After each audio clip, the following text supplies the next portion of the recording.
اس پورے منظر میں جو پیغام ہے جانتے ہیں کیا ہے؟ ہم کو اپنے گھروں میں پردے کو زندہ کرنا چاہیے. گھروں میں تعلیم زندہ ہوگی تو پردہ زندہ ہوگا. علم اور علم کی مذاکرے ہوں گے, فضائل کے مذاکرے ہوں گے تو پردہ زندہ ہوگا.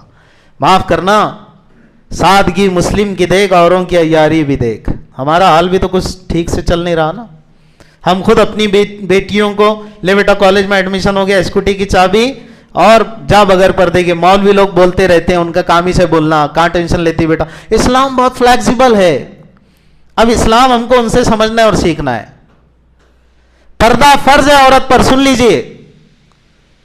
لیکن آج ہم دیکھ رہے ہیں شادی کے مناظر, اور شادی خانوں میں جس طرح سے ہماری خواتین بے پردہ ہو کر سج دھج کر اور مٹھو کی طرح چوش لال کر کے, جن سے پردہ فرض تھا ان سے بھی بے تکلم ہو کر, چچا کیسے اچھے نا, ہاں نہیں میں بہت دن سے آپ آئے نہیں. کیوں آئیں گے بھائی؟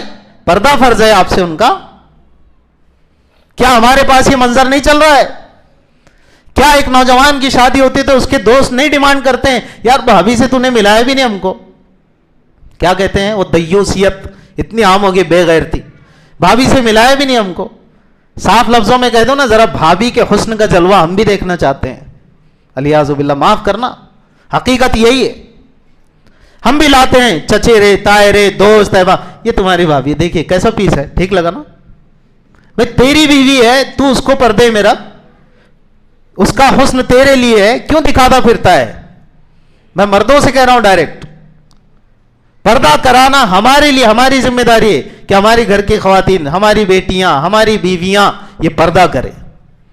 پردے کو عام کیجیے. اور خواتین کو بھی, خنسا, خولا, عائشہ, فاطمہ, اور یہ ہماری سر کی تاج خواتین, ان کی سیرت کو پڑھنا ہوگا. اٹھاؤ بہشتی زیور, تھانوی کی قبر پر اللہ رحمت نازل فرمائے. بہشتی زیور کی تعلیم کا مذاکرہ کرو گھر میں. فضائل بھی پڑھو تو حضرت کی کتاب کے ذریعے سے مسائل کا بھی علم اور اس کا بھی مذاکرہ کرو, تاکہ بچیوں کو مسائل سے بھی آگاہی ہو جائے.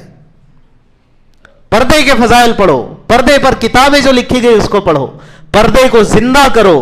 جتنا چلو عزم کرتے ہیں, باطل تو جتنا پردے کے سلسلے میں پروپیگنڈا کرے گا, ہم آج عزم کرتے ہیں انشاءاللہ ہم اتنا ہی پردے کو زندہ کریں گے انشاءاللہ.